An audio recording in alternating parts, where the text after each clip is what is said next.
You are listening to Verba Manent, where words do remain.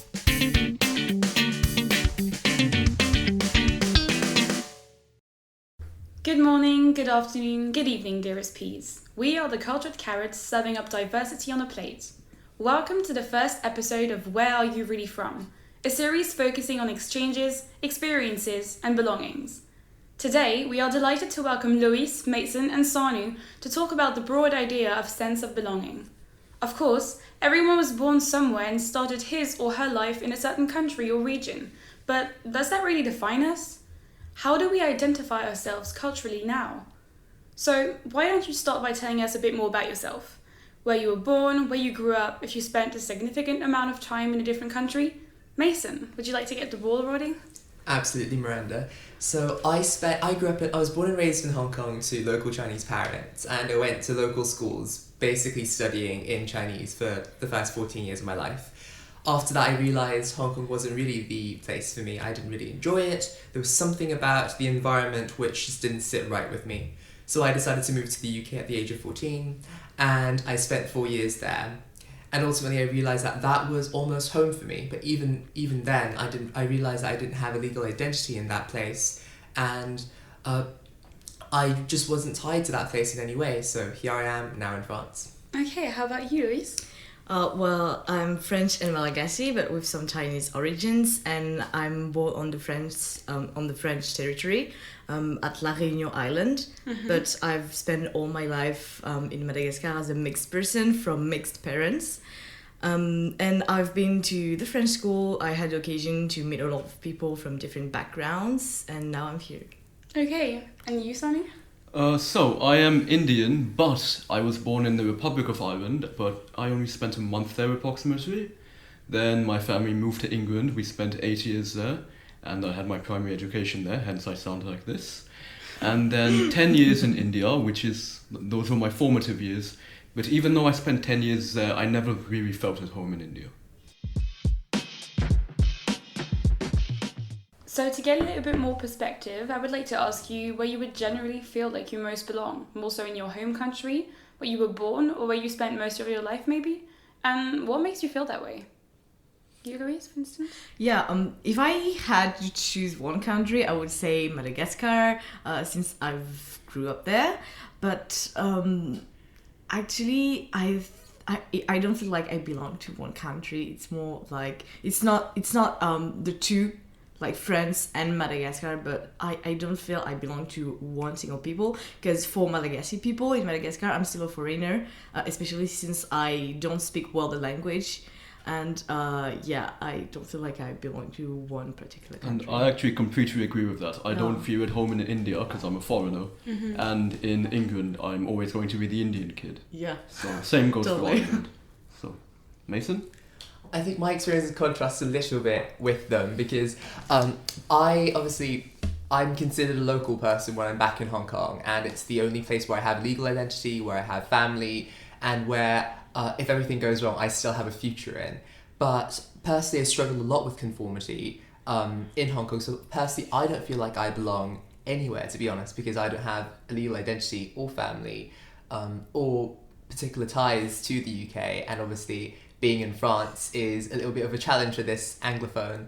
So I'm a little bit more sort of stuck in between in the sense that, I've personally almost shunned one location, and other locations are kind of shunning me in a way. So next I'd like to ask you where you generally feel like you belong in your home country, where you've lived for your whole life, or maybe where you were born, and like kind of what makes you feel that way. So I'll jump in with the first answer then. For sure. Right? Yeah. So I think the other two definitely emphasize this. I don't really feel like I belong anywhere. Mm-hmm. And it's somewhat hard to explain because what actually makes you feel at home? How do we explain that? So do you guys agree or? Yeah, I agree, because like the fact that because I'm half French, half British, like I don't feel like I belong anywhere. When I'm in England, I feel like the French person, and vice versa when I'm in France. So yeah, I completely get that. Compared to you two guys, I'm lacking of something, the language. And that's why I cannot really feel at home when I'm in Madagascar, because I don't speak the same language as the community there. So obviously I'm a foreigner for them. And in France, I don't really know how I'm considered actually, because like I can speak French, but I don't refer myself as a French person. So yeah, I don't feel like I belong to one or the other country. Yeah, it's kind That's of really complicated. weird. So that language thing is actually the same for me. So although I speak my mother tongue, I still have an accent, right? So Yeah. people always catch that out. Yeah. Yeah, the language and identity thing is something I totally empathize with. I think there's something slightly different in my case is that I personally think I integrate perfectly well in Hong Kong society, but I personally didn't particularly enjoy my time there. So Yeah. that's just a little thing that I've noticed is that I'd love to be able to be a fully integrated part of British society, but between the way I speak and my lack of legal identity and my lack of family there, that's always been a challenge to integration. Nothing better than an identity crisis at 9 in the morning. It's been brilliant, honestly. All of us are operating on very little sleep, so you're getting the most honest answers from us right now. But So you wouldn't say that you belong anywhere in particular, so yeah. It's more like I wish I belonged somewhere, but I'm not able to just because of legal identity and for cultural reasons. But that's my life's project, so we'll see in 10 years. So I personally say that like an essential part of belonging is the sense of community, right? So did you face like any kind of issues or situations in which you felt like uncomfortable and that you didn't belong in your home country or the country you're living in? Lois, would you like to know? Or? well, It's kind of a hard question. Yeah, that's a hard question, but I'm going to refer as the first one. Like, since I'm not speaking the language, I faced a lot of issues. Like, for all the administrative stuff, my mom always had to come with me to translate things and stuff. And some Malagasy people were very unhappy with that, because you don't erase the tracks of colonization that easy. And since I'm half French, like some half Malagasy, some people think that I'm not like how can I say that legitimate to have the Malagasy nationality since I don't speak the language. So yeah, I can feel the animosity of these people sometimes when they see I don't speak Malagasy but I have the Malagasy nationality. So Yeah, it can be that's kind of confusing. Yeah, that's kind of awkward. Very similar situations here with the UK as well. Like as I briefly alluded to, I had a perfectly okay time in Hong Kong, but in the UK and just in general, I find that people judge you by how you're different in terms of your accent, my unfamiliarity with British sweets, and all of that. And we always had that nagging suspicion that you didn't fit in exactly as well as as all of your friends did. And I guess being in boarding school didn't help because I needed to be back, by 9 p.m. every night, and I didn't really feel like I was able to have a normal social life when all my friends were out partying. I was there like, I've got curfew, sorry, which is something I'm sure all of us at this point in time. Yeah, I really know. So the thing with me for India is there's no one single language, right? Where I'm from, so diverse. very diverse. Where I'm from, West Bengal, I do speak the language, but accent. But when I'm with other Indians, they tend to speak in a language called Hindi, as I'm sure all of you have noticed if you've hung out with the Indians here. And I don't actually speak that language. I understand it, but I don't speak it. And as such, I and lots of other Indians who don't speak Hindi always feel excluded from the conversations. Yeah. And we've tried to change that, but when people are speaking in their native tongue, it's somewhat difficult to get them to switch from it. Because there's always that enjoyment of speaking one's native tongue. Yeah, that's for sure. Even like when we speak together with like the group of like Indian people around us, and always they talking speak in Hindi. in Hindi, and we're just like, we can't understand, and we can't relate. I mean, so, I know how to insult them in Hindi, but that's about it. Maybe not the best thing to do.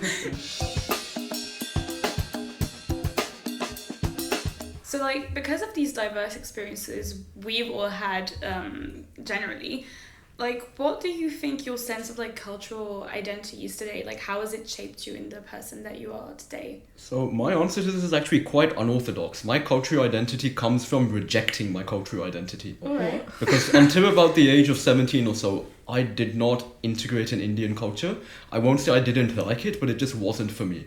Only in the last year or so have I started getting into it, reading more, interacting, integrating more, but until 17, I was that kid who didn't really have any cultural identity except pop culture. No, I totally agree with you because like I'm not fitting in the Malagasy community since I have mixed origins, so I can totally relate about that. And I think like the rejection also helped me like to have a way broader view about things, and I'm more willing to learn all the things from different people from different backgrounds and all. And I think I'm way more open-minded thanks to my cultural identity, which did not exist. No, I definitely agree with that. Yeah. Yeah, very very similar situation to both of you here. Personally, as well, as I probably said, I wasn't a massive fan of Hong Kong culture. Even though, I was I had a local Chinese parents, I went to local Chinese schools, so I had absolutely no reason to not enjoy the culture there. But how that's affected me now is potentially, my work with my passion for helping refugees, because I want people to be who they want to be and where they want to be. Yeah, integrated in society. Exactly, no and matter not be what, defined by where they're from, the colour of their skin, or who they're friends with, or who they're related to. For sure, yeah. That's beautiful. Actually, that is beautiful. Oh. But I agree with that kind of, because like even being like half of something, you only get like a certain amount of some, like the culture of like each country, even if essentially like France and the UK aren't that different culturally, like France and India would be, for instance. There aren't like no major divides, but at the same time you don't really get everything in a whole package. Like you kind of get a selection of things of each country. Yeah. France and the UK somewhat hate each other, don't they? Indeed, yeah. I'm just thinking about something like, since you say you're half, Yeah. like don't you have the impression that sometimes you're not legitimate to answer some question to ask, or like some point of view of like sometimes I don't feel educated your enough. country, and Totally. Like sometimes you just have some questions asked to you and you're like, I don't Yeah. really know. Like I would know in the other Yeah. country, but not in this one. So yeah, I completely agree with that. Yeah. Sometimes I feel like I don't feel enough like legitimate to answer this kind of question, because I don't know if I'm like enough French or enough Malagasy or Perspective, yeah. Yeah. If you had a sliding scale for, and particularly thinking about, for all three of you, between, all three of between the countries you've spent time in, where would the centre of gravity be in terms of where you identify more with and where you feel more knowledgeable to comment on? Smack dab in the middle for me. Gotcha. I mean, to be honest, yeah, kind of the middle, but it really depends according to the topic or like the thing at stake. Because for some things, like I don't know, the understanding the language and like inside jokes about it, I would say more like the UK. But at the same time, for like some other things, it could be the other country. It really depends. Don't know about you, Mason. Maybe is it the same thing or? I think with young culture, definitely the UK. That's because most of my friends are from there, and I sort of had my teenage years there. But I think in terms of actually understanding the local communities there, I think I have a more comprehensive view of what Hong Kong is, just because it's smaller and I've spent more time there. My parents are from there. So I just have a bit more I just had more time to absorb, get a feel of the vibe, if you will. So there may be some things of our countries or the countries we've lived in that aren't like very well understood or conceptualized, right? So would you like say there are any major misconceptions of our countries that you can think of right now? Maybe? So people think of India, they think poor and underdeveloped, and yes, those areas do exist. But what people don't understand is that before British colonization, India was one of the richest countries in the world. And even today, although major disparities do exist, huge inequalities, the fourth richest man in the world is actually an Indian man. He owns the most expensive house in the world after Buckingham Palace. And if you go to India, it's very weird to see, because you will see massive houses and 5 minutes away you see slums and people who exist on 1 or 2 euros a day. Yeah, I can totally understand with that, because I was in high school in the capital of my country, and basically I was in French high school, which is incredibly expensive, and a lot of children, a lot of students in this high school were from backgrounds of very rich people, etc. And like right next to the high school, you had this very dirty and poor houses and streets where you could see people like struggling living in that was really, I think that's pretty shocking, like the first time you see that when you're not used to. But the funny thing is that when you just see it like every day, you just get used to it. You get so used to it, exactly. Yeah. I come to France.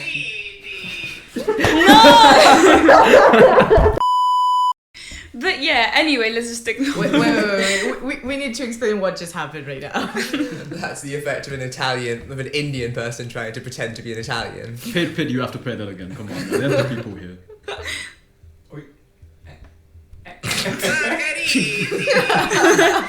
That's an amazing ringtone. That was, and this was our good friend Naman. Shout out to him. Definitely. But You was- more remarkable than that is that Pete has it as his ringtone every day. So No, Gets to that's appreciate amazing. that every day. So sorry, you were saying? Yeah, about the misconceptions. I would say like usually people don't have a clue about what Madagascar is like. You know, I agree. sometimes That is true. sometimes they don't even know where it is on a map. So we just know the movie and nothing else. Yeah, that's the only cliche. But like we don't have any lions, any zebras, no hippos. Why do you have to break my heart like that? Yeah, no So penguins. disappointed. That was really disappointing. We only have King Julian. I'm so sorry. Okay, that's good enough. I'll take Yeah. that. What about you, Mason? What would you say, like, a major misconception? So I think everyone in Hong Kong knows about the massive economic inequalities and the minor political unrest, to understate massively, that's happening. But I think what people usually don't know about is the cultural faux pas, if you will, and not in a social sense, but rather things you can't do because most Chinese people in Hong Kong will believe that it brings bad luck to you. For example, over Chinese New Year, I was told not to wash my hair for fear of washing away the bad luck. That's crazy. Exactly, Yeah. also good luck, sorry. Yeah, exactly. And to never ever break a mirror because apparently that will cause, Wow, okay. disaster in your family or something like that. And so I think growing up I was exposed to a lot of cultures definitely defined very negatively for me. And I didn't particularly enjoy it, and I don't think that's something you see too much in sort of Western culture, if you will. So I think Yeah, that's true, that's true. So, like, now that we're coming to the end, would you, like, say that any of us have, like, experienced a situation in which your community or, nationality you identify with has been, like, discriminated or victim of racism or, like, disrespected in any kind of way? So in the Western world, people can't exactly tell the difference between Hindus and Muslims. And I am a brown man with facial hair, so people tend to be a bit uneasy around me. And even when I go to airports and the sort, my mother tells me to shave my beard off so that I don't arouse any suspicion. And it's such a horrible thing, because no one should ever have to do that. But it's the world we live in. Yeah, it is kind of sad. From my community, as I said, like I can really feel the animosity of certain people, especially the older generation, when they see that I cannot speak Malagasy but I have the nationality. So a lot of time in my life, people just used to make very long moral lessons about how I should learn Malagasy and how I should consider myself as a Malagasy even if I have the French nationality and things like that. Once I was in an airport and I just showed my Malagasy passport to the man who controlled it, and he just randomly started to say to me, "Oh, but no, you really have to learn Malagasy." And I think that's kind of not disrespectful, but judging maybe. This is very judging, and it invades your cultural background and like your privacy, I think. Maybe it doesn't really make you feel accepted too much. Yeah. I have it's on a slightly different note, I have very similar experiences with people in the community as well, because obviously in Hong Kong, most people have a Chinese name, some people have an English name behind it, but very few people have just their English names, like just a Christian name and a Chinese surname as their English form of their names. And once I had a professor say to my friend's parent, why didn't you add a Chinese name, an anglicized version of a Chinese name to the English name on the passport? And I felt that was very similar in terms of your judgment and personal identity. But Hong Kong's obviously very ethnically homogenous, but I think being in the UK, you sometimes experience stuff like minor casual racism. I guess being in Brighton, it's a very liberal area. So that was relatively few and far between, but once you start meeting drunk people in the streets and you start meeting the kids, you start hearing the sort of slurs flying, and you go like, is this what people sort of think, like sort of deep down when they're sort of less repressed in a way? So I completely agree, actually. It's wild in England. You have 5 and 6 year old kids screaming slurs at you in the streets. Yeah. It caught me off guard the first time, but I got used to it. it's kind of Yeah. like you shouldn't really Yeah. accept any of that, to be frankly honest. But what other option does one have? yes, that's for sure. But yeah, it is pretty sad because like those kind of things, like it's supposed to not be the case, and it kind of like hurts you at first, I guess. But then you just kind of have to get used to it.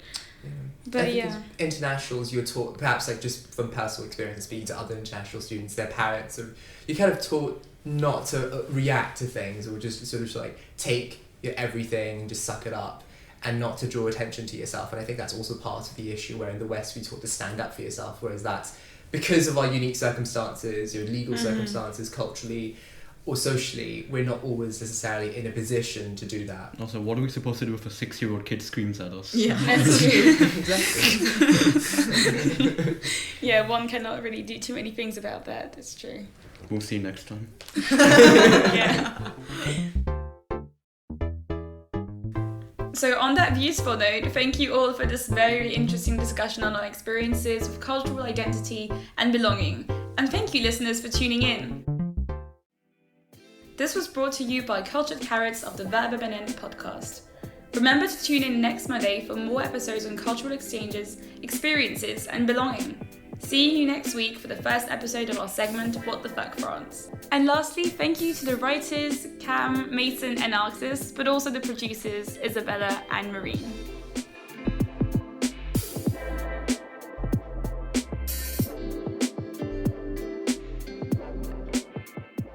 Margariti!